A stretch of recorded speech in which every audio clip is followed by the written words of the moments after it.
Waalaikumsalam warahmatullahi wabarakatuh. Alhamdulillah,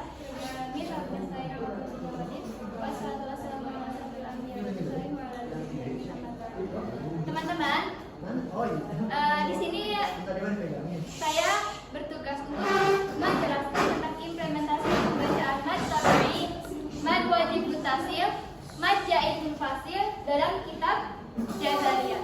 Sebelum ke materi, saya ingin bertanya, ada yang tahu apa itu kitab Jazariyah? Nggak tahu. Kitab tajwid, ya, itu kitab tajwid. Kitab Jazariyah merupakan kitab yang membahas ilmu tajwid yang terdiri dari, ada yang tahu berapa bait? Berapa ya? 100.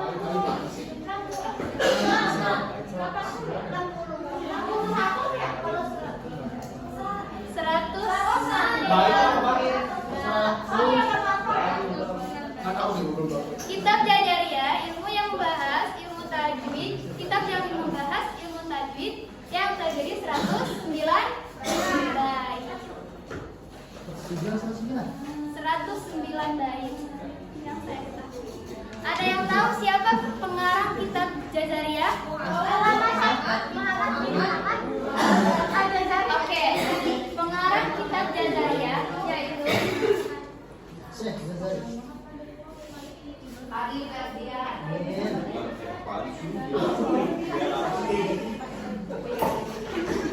Biasa.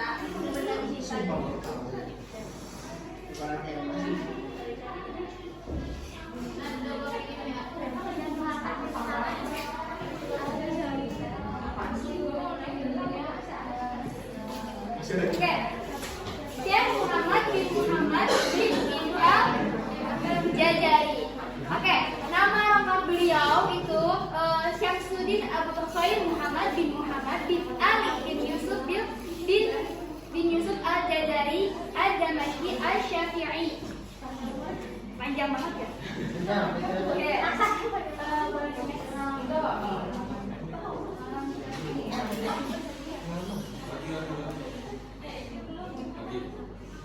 Oke, yang tadi sudah dijelaskan ya, apa itu kitab terjemah matan Jazariyah?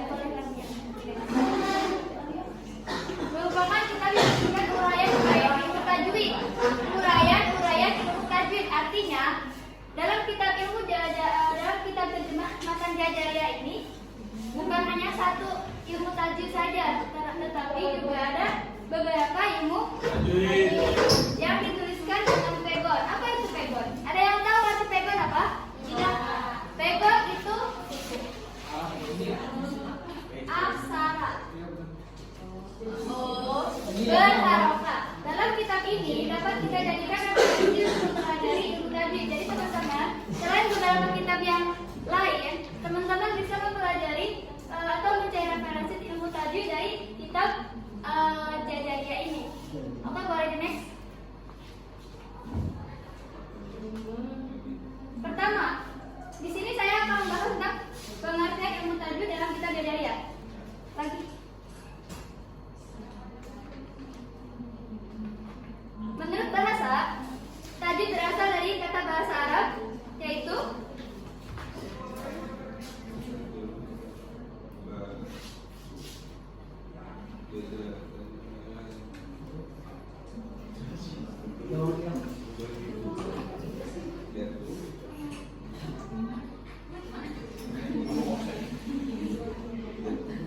dalam bahasa Arab tajwid yaitu jawada, yujadilu dan ada yang tahu artinya apa?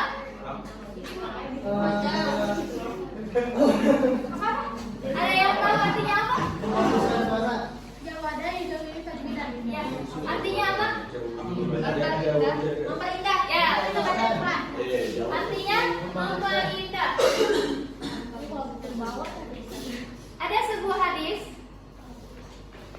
yang artinya bacalah Al-Quran dengan gaya dan suara orang-orang Arab yang fasih atau yang tartil. Dan dari Quran dalam surah Al-Mujammil ayat 4, A'udzu billahi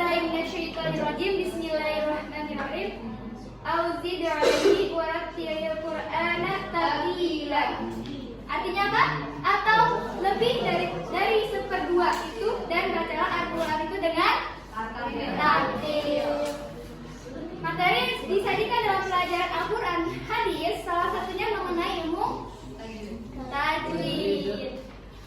Kata ilmu, ada yang tahu? Masih ingat kata ilmu itu apa artinya? Sesuatu. Ya, ya. Kata ilmu berasal dari bahasa Arab yang artinya yaitu alama, yang berarti pengetahuan. Menurut bahasa Indonesia, ilmu juga disebut dengan sains.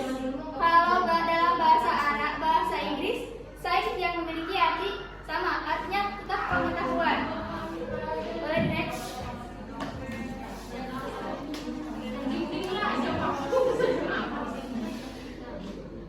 Oke, di sini ada fungsi ilmu tajwid. Teman-teman sekalian, fungsi-fungsi ilmu tajwid yang pertama, perintah tentang membaca Al-Quran dengan baik. Apa kita dalam membaca Al-Quran itu sudah membacanya dengan baik atau belum? Belum.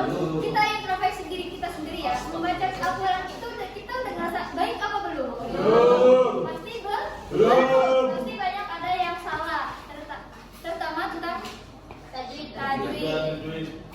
Yang pertama, perintah tentang membaca Al-Quran dengan baik. Dalam Al-Quran, Allah memerintahkan Rasulullah agar membaca Al-Quran dengan tartil, seperti yang sudah dijelaskan tadi dalam Quran surah Al-Mujamil ayat 4. Bacaan yang jelas itu bacaannya yang pelan, namun tetap memperhatikan hukum-hukum bacaannya atau hukum-hukum tajwidnya. Yang kedua, menjaga agar kemurnian Al-Quran. Maksudnya apa? Karena konsentrasi tajwid ialah untuk memberikan hak dari masing-masing huruf dalam Al-Quran sesuai ketentuannya. Yang selanjutnya ada agar tidak terjadi kesalahan. Sama seperti perintah tentang membaca Al-Quran dengan baik. Yang ini merujuk ke sisi yang pertama, perintah tentang membaca Al-Quran dengan baik agar tidak terjadi kesalahan. Puncak membaca Al-Quran itu bagian dari ibadah yang paling utama. Jadi bacaan kita dalam membaca Al-Quran harus benar-benar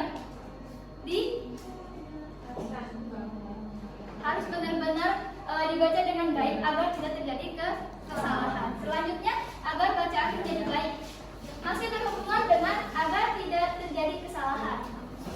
Agar bacaan menjadi baik, maka dari itu kita harus memahami ilmu-ilmu tajwidnya agar bacaan Al-Quran kita itu menjadi baik. Itulah fungsi-fungsi dari ilmu tajwid. Boleh next.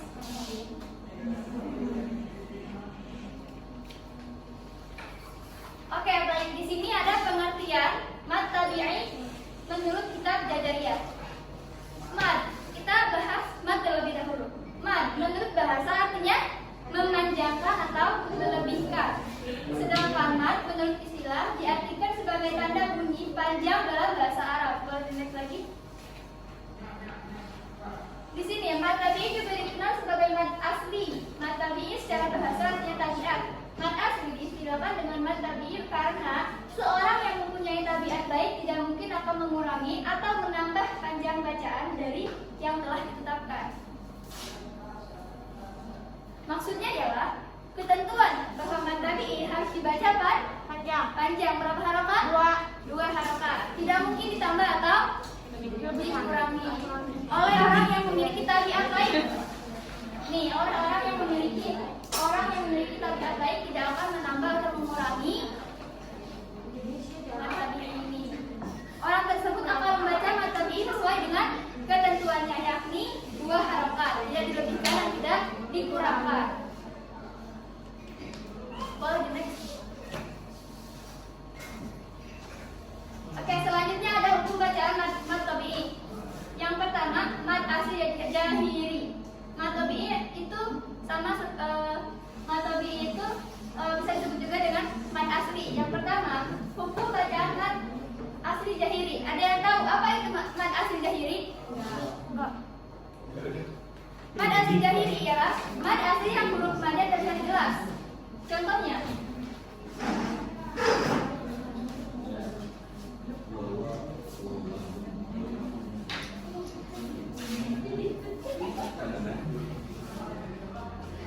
fiha, mad asli yang huruf madnya terlihat jelas.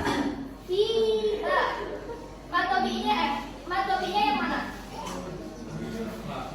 Ada yang tahu mad tabi'inya yang mana? Yang haknya. Ini hak. Oh, hak. Oh iya. Oh, ya. Fiha. Kasroh dengan alif juga. Ya, alif juga bisa. Oke, yang selanjutnya mad asli muqaddar. Ada yang tahu apa itu mad asli muqaddar? Enggak. Oke, mad asli muqaddar ialah mad asli yang huruf madnya tidak jelas. Huruf yang seperti ini terdapat dalam mushaf Utsmani yang ditandai dengan lambang fathah tegak, domah tegak, maksudnya domah terbalik dan kasroh tegak.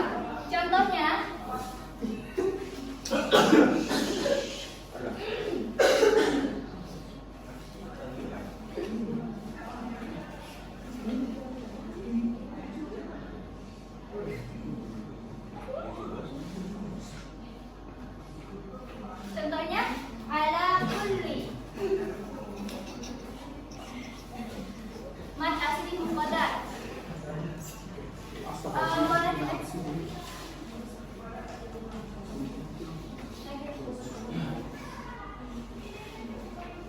Contoh hukum bacaan mad tabi'i.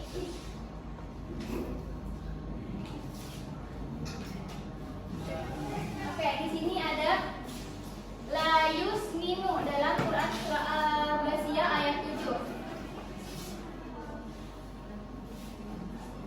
Yang pertama ini terdapat alif lam sukun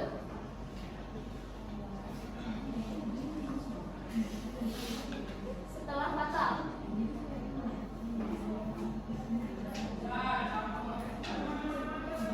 Yang ini ya, lam alif sukun setelah fathah. Selanjutnya ada wujuhul yauma. Jadi yang contoh mad tabi'inya yang ini. Di waw sukun domah domah bertemu dengan huruf sukun. Ini ada di huruf waw mad. Jadi disebutnya waw mad. Selanjutnya ada bias habil fil. Ada di akhir fa kasroh bertemu dengan iya yakun. Oke, boleh di next.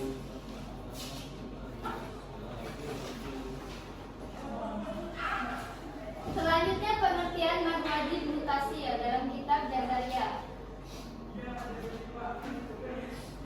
Dalam kitab Jazariyah, mad wajib mutasil yaitu apabila huruf mad berada sebelum hamzah, di mana hamzah tersebut berada pada satu kata dengan huruf mad, maka mad dipanjangkan lebih dari 2 harokat.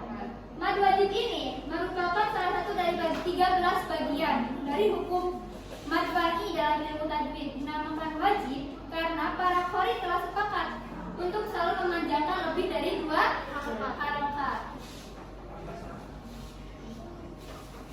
Contoh dari mad wajib.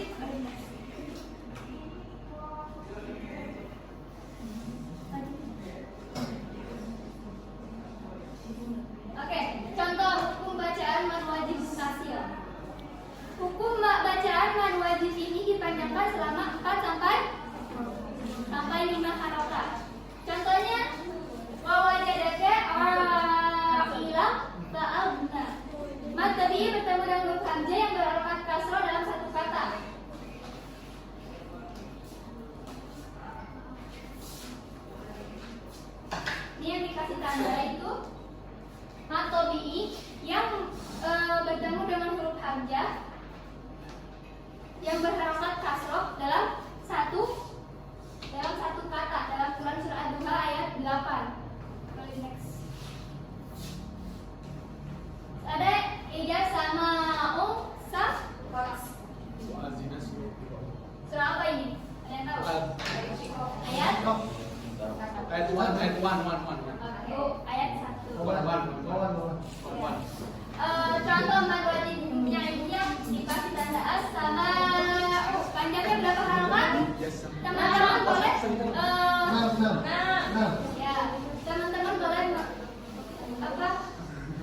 jari. Maksudnya gimana?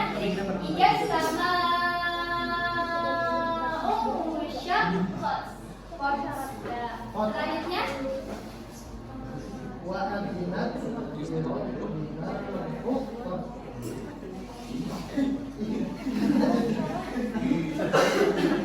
oke, yang selanjutnya yaitu pengertian majaib mufassir menurut kitab Jazariyah.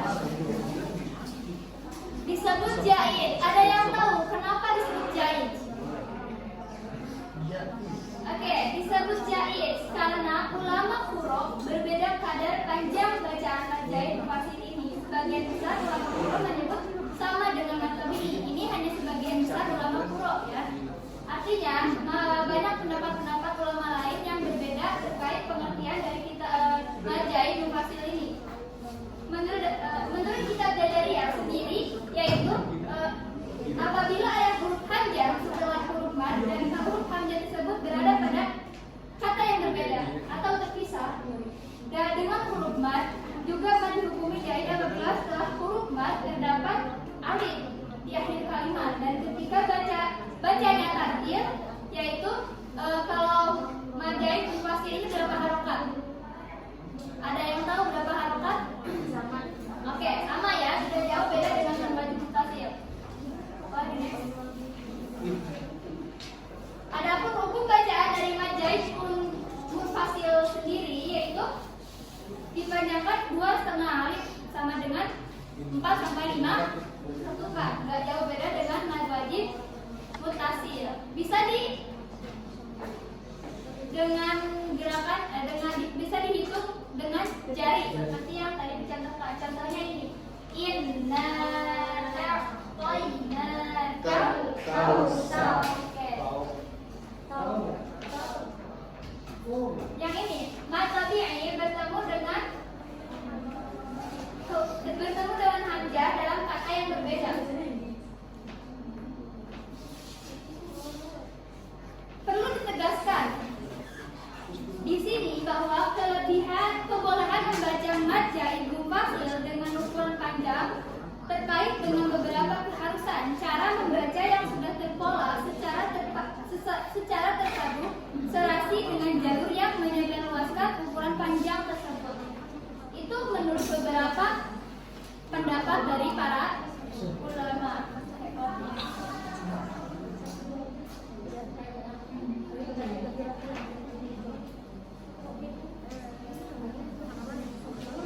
Oke, teman-teman, dalam membaca Al-Quran tentunya kita harus membacanya dengan kehati-hatian.